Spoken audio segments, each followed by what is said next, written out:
Good morning, everybody. So one of the things that happens as we begin to anchor into and hold higher frequencies of light in our body is we start to remember the higher self. We start to connect to the higher self, align and embody the higher self, as well as the other higher dimensional beings around us. And I wanted to quickly share a technique you can use as you begin to learn how to trust, surrender, hear the higher self, hear your guides, trust these voices or the nudges that you're hearing, right? How do we navigate this?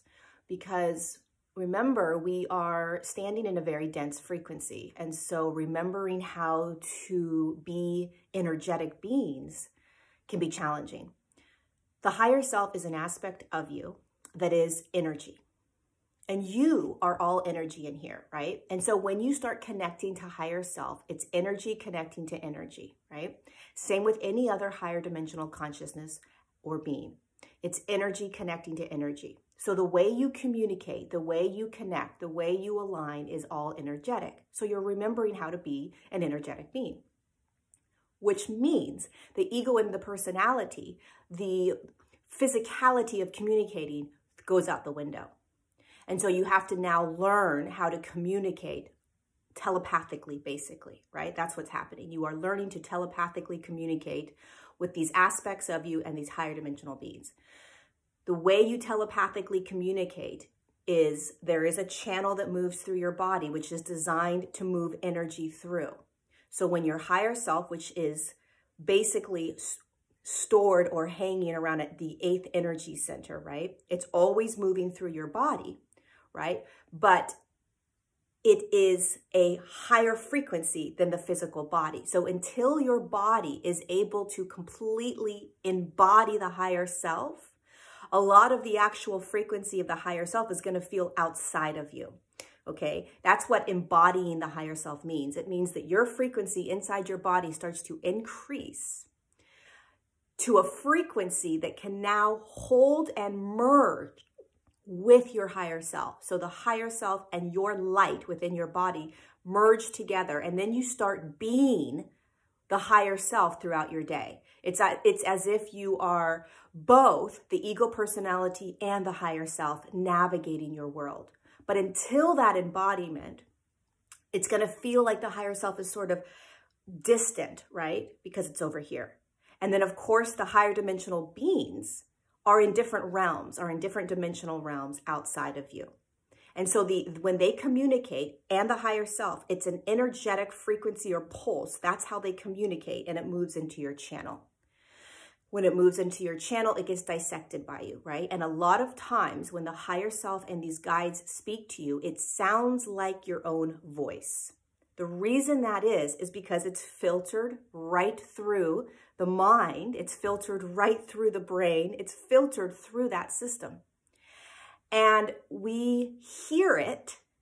We hear the energy as words. That's how a lot of us dissect it, right? We dissect the energy and we filter it through our vocabulary, right? You don't know you're doing this. You're not consciously like, oh, I'm going to take that energetic pulse and I'm going to move it through my channel, and now I'm going to communicate it with words. We don't realize we're doing this. This is the natural way that we as energetic beings telepathically communicate, right? It's natural. We're designed to do this. But that's what's happening. So you're walking about your day. You're now increasing your frequency and starting to connect and align with not only the higher self, but these higher dimensional beings. It's energetic pulses vibrating and moving through your channel, and you're starting to hear things. Here comes the technique. You have to start to do trial and error and just trust. You just believe. That's it. It's that simple. That's the technique. You believe. You believe what you hear. So what happens to so many of us is we're hearing the higher self all the time. We're hearing our guides all the time. We just don't trust it, and so we're ignoring it. I'll give you an example. I was laying in bed this morning. My alarm went off at 5:30. I was tired, but I also knew I needed to get up to get things going.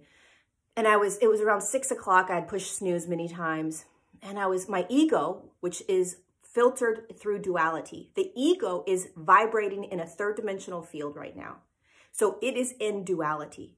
It will say right, wrong, good, bad, a judgment. It has massive amounts of judgments, okay? So you want to listen to the vibration of the voice. What tone does it have? What does it feel like? Is it telling me that I should do this or I shouldn't do this? Is it telling me that this is the right thing to do and this is the wrong thing to do, right? Is it telling me that I'm lazy, right? So I'm laying in bed and my ego's telling me to get up. I need to get up because I need to do this, this, this. You're supposed to get up. You need to get up, right? It's very demanding. And then all of a sudden I heard my team of guides come in. They said, we need you to rest. And the second I heard them come in, because I'm so familiar, I am embodying my higher self and my guides 24/7. I walk with them. I talk with them. I do everything with them, right? So as soon as I heard them come in and say that, I relaxed and I just said, oh, okay. But I recognized, what if I didn't know that was my guides? How would I have filtered that? I may have ignored it. I may have said, oh, you're just being lazy. You need to get up, right? That's the ego. Don't listen to that voice. You need to get up. You're lazy. You know, you have things to do, right? That is how we start to do the trial and error. We just trust it. What if? Why don't I just lay in bed a little bit longer? And then as you're doing that, what is the ego saying? Right? And then you start to literally play and dissect the voices in your head. And you want to do this all day long if you have the ability to, right? A lot of us don't. We're really, really busy. And so our minds are going, right? And we're not able to really listen to what's coming in. But I guarantee you, and I promise you right now, you are connected, aligned, and hearing the higher self and your guides. It's a matter of quieting to listen. It's a matter of dissecting what voice is it. It's going to sound like you. It's being filtered by you. So of course it's going to sound like you. A lot of people have this idea that the guides, these higher dimensional beings, or even the higher self is going to sound different. It's going to be this random voice from some other, space and time. And it's going to come in and be like, you are supposed to do this. That's not how it works. It literally sounds like you because you, this body, this mind, ego, personality aspect of you, this voice is what filters it. So it will sound like you until you start to get so familiar with it that you recognize, oh, these are my guides. You feel it. You know it, right? It has its own frequency. It's like when you go and meet people for the first time, you're like, oh, you're testing out the waters. What do they feel like? What do they sound like? How do they speak? How do they work in the world as a human, right? And then the more and more you work with them, the more and more you connect with them, the more you have lunches with them and dinners with them, you start to get really familiar with the way they are, how they feel, how they speak, right? It's the same thing with the higher self and these guides. So throughout your day, start to get really acutely aware of what you're hearing in your head. Dissect it like no one's business, like you're a scientist. Is that judgment, ego? Is it telling me what to do? Like you should be getting up. You're lazy if you don't get up, right?